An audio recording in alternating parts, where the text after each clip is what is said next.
Welcome to Rehab Online. In this video, we will talk about the real problem behind addiction.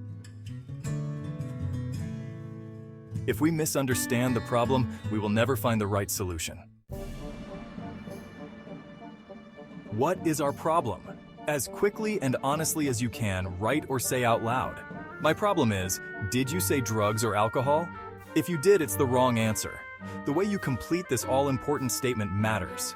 Someone who has not clearly identified the problem will not be able to take effective action against the problem. Does that sound like an exaggeration? If so, I would like to give the 3 examples below. Tassos has the experience of having been in more treatment centers than anyone I know, a total of 29 times. In one, where he celebrated 3 years of clean and sober living, he said, "Every time I worked my program just to stay sober, it never worked. Nothing worked until I finally realized I needed to change myself.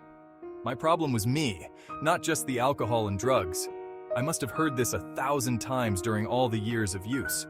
But when I finally heard it and did something about it, my life in recovery began." Then he did something really cool. He held an ordinary key and told us a story. In his using days, his mother wouldn't let him into the house. When she called to say she was coming, she'd put food on the porch. After he'd eaten, she'd tell him to leave the plate there and leave the house. Holding up the key, Tassos told us that his mother had recently given him this key to the house. "Come in and stay whenever you want," she had added. His life in recovery hadn't started until he finally realized what the problem was. Tom's story is much the same. Tom said he was a rookie when it came to recovery compared to Tassos.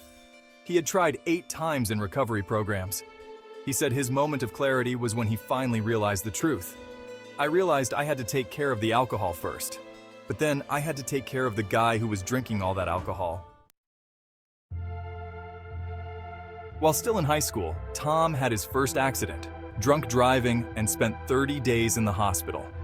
Other kids his age were on vacation during that time, and I was in the hospital for 30 days, he said. For the next 25 years, he was in and out of jail and in and out of recovery. Tom didn't have a house key to hold up, but he read us a letter from his 13-year-old daughter.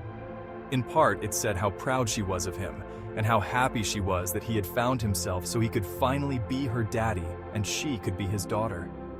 With tears in his eyes, Tom told us how blessed his life was now, as long as he was dealing with the addict and not just the drinking and drugs.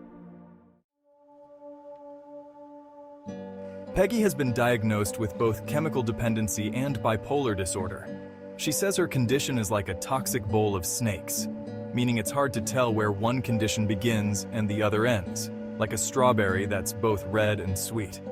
In this one at least, one state does not exist without the other. She says she has to pay close attention to both because either one of them can destroy her. When they intersect with each other, she says, all the work that helps her cope with her bipolar condition is the same work that keeps her clean and sober. Her bipolar disorder, for example, requires her to closely monitor her moods, practice rigorous honesty about what's going on inside her, and stay connected to what she calls a trinity of power: God, herself, and other people. "I'm not my problems," she says. "I am a human being who is more than my problems, so I have to pay attention to what's going on inside me and take action when action is necessary, which is always." No one is saying it's okay to be flexible with abstinence. Abstinence should always come first. The question, however, is how to achieve uninterrupted abstinence as you gain more time in recovery. Focusing only on abstinence is not enough. It's like putting a Band-Aid on the real problem. Instead, we need to start focusing on the person who has the problem, which, in turn, will lead us to the cause of the problem. That's where we can do our most important work. The basic idea here is that alcohol and drugs are not the problem. We are the problem. We need to start focusing on the person who has the problem. That's where we can do our most important work. Remember, identifying and addressing the core issue within ourselves is the key to true recovery. Thank you for watching this video.